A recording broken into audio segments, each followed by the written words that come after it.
máš takový šňapky. Dej na těch nohách takový šňapky.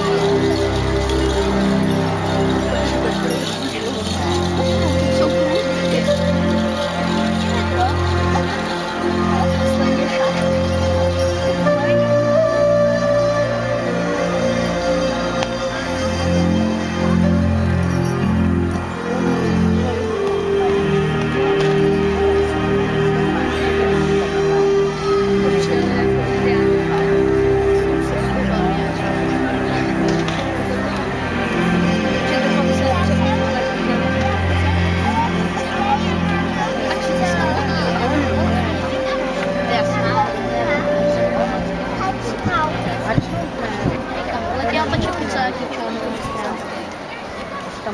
Von jde do skateparku. No. Tam jde. A přiblížit něco z takové té kultury původních obyvatel Ameriky.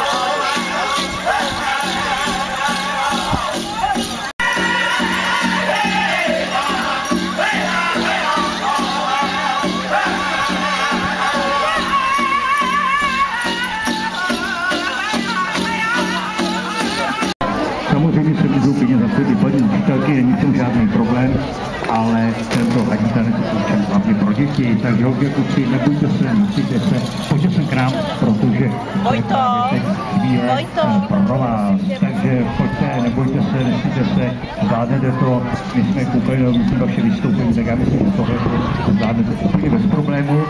A já teď použiju takovou trošku, takový trošku dotaz, který se týká učení. Tak když jste chtěli zeptat tu speciální otázku, kterou si normálně ve škole nedostáváte, a to je, jestli se umíte opačit. Umíte se opačit? Umíte, jo? Já si to taky myslím, že to zvládáte dobře. Já myslím, že paní učitelky mi to potvrdí, protože tento tanec je právě speciálně na tom založený prostě opakovat vše po tom první taneční. To, co děláte první taneční, tak vy opakujete po něm, jo? Takže není to vůbec nic složitého, zvládne to úplně každý. A takže já myslím, že se do toho můžeme pustit. Co říkáte? Jsme na to připraveni? Já myslím, že jo, to je paráda. Takže pokračující poslední otázka. Ještě někdo se připojí? Výborně, teď máme ještě 2 indiánky, takže je to vynikající. Takže hadí tanec bude teď pro vás, pro všechny. Já poprosím o hudbu a jdeme na to. Takže čas udělá podle toho prvního.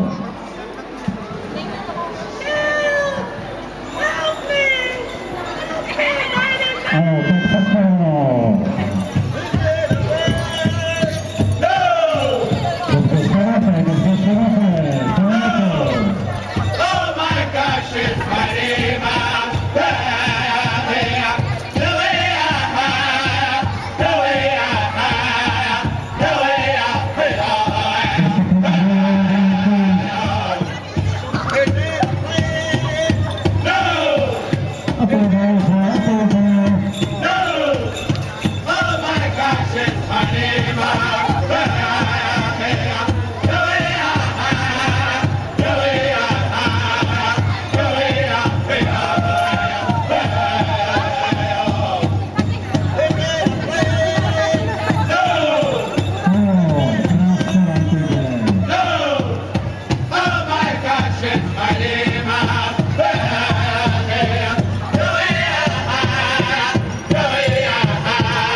dvojice. Naopak, uděláte dvojice. Máte svého kamaráda nebo kamarádku, chcete se za ruce a můžete udělat dvojice, protože když si teď dáme takzvaný tanec, který je ve dvojicích. A my se není píšmeme, protože už tomu tanci se říká two-step a je určen právě ve dvojicích.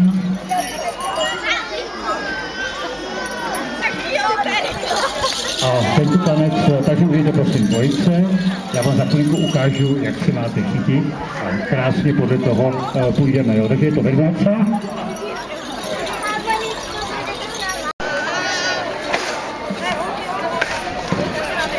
Výborně, krásně, takže děvčátka pěkně tady do té řady, uděláme takovou řadu dvojic, takovou frontu za sebou a to je přesně ono. Krásně se nám to tady pěkně shromáždilo.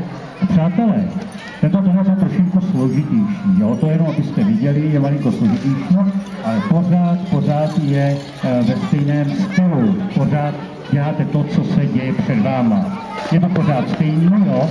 Takže sledujte dobře, co se děje před vámi a podle té první dvojice to opakujte. Ano, já myslím, že to je jasný.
myslím, jak dělný na ten váš dnešní den. A to je tanec přátelský. A můžeme se do toho pustit. Kruhový tanec přátelský. Pro nás, pro všechny.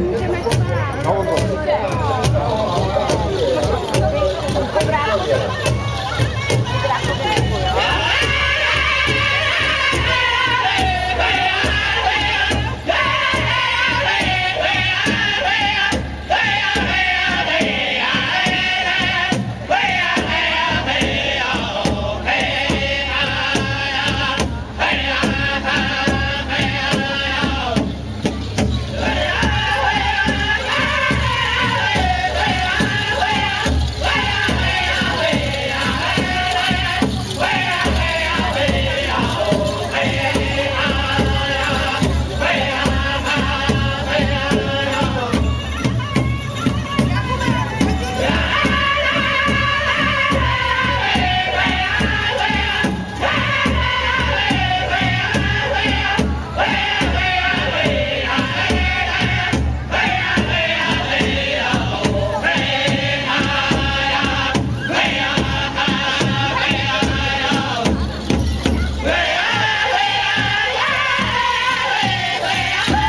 kdybychom si teď závěřili toho talce pozdravit lidi, co by na to?